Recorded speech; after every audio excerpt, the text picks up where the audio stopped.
Hello everyone, আসসালামু আলাইকুম। First time দুধ ছাড়া পুডিং বানাবো, আর এই পুডিংটা এতটাই সুন্দর হয়েছিল যে প্রথমবার বানিয়েই আমি খুবই অবাক হয়ে গেছি।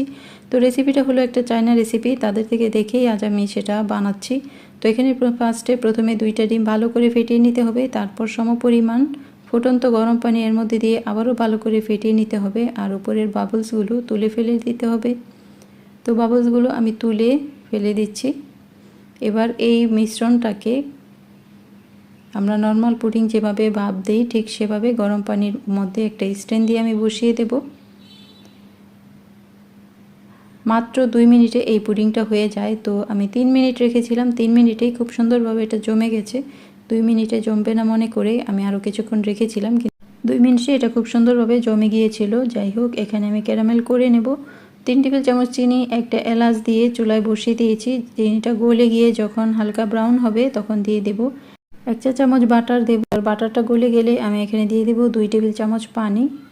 তাহলেই হয়ে যাবে ক্যারামেল সস। এই ক্যারামেল সসটার কারণে ডিমের গন্ধটা চলে যাবে পুডিং থেকে, যেহেতু আগে চিনি দেওয়া হয় নাই। তো এই ক্যারামেল সসটার কারণেই পুডিংটা মিষ্টি হয়ে যাবে।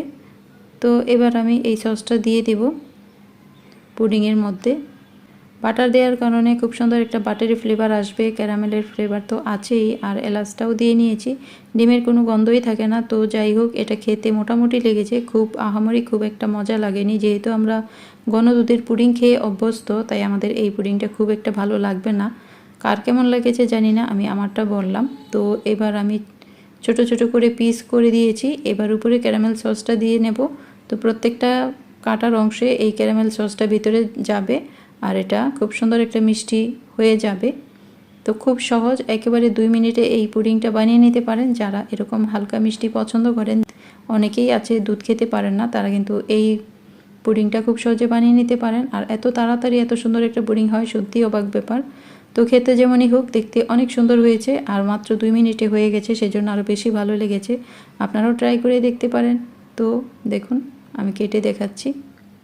খুবই চমৎকারভাবে বসে গেছে। এত অল্প সময় পুডিং হয় আমার কোনো ধারণাই ছিল না। তো ফার্স্ট টাইম কোনো কিছু যখন ট্রাই করবেন আর সেটা যদি পারফেক্ট হয়, তাহলে কিন্তু আনন্দটাই অন্যরকম হয়। তো এতক্ষণ সাথে থাকার জন্য অনেক ধন্যবাদ। সবাই ভালো থাকবেন। আজকের মতো বিদায় নেব। Thanks for watching. Happy cooking. Allah Hafiz.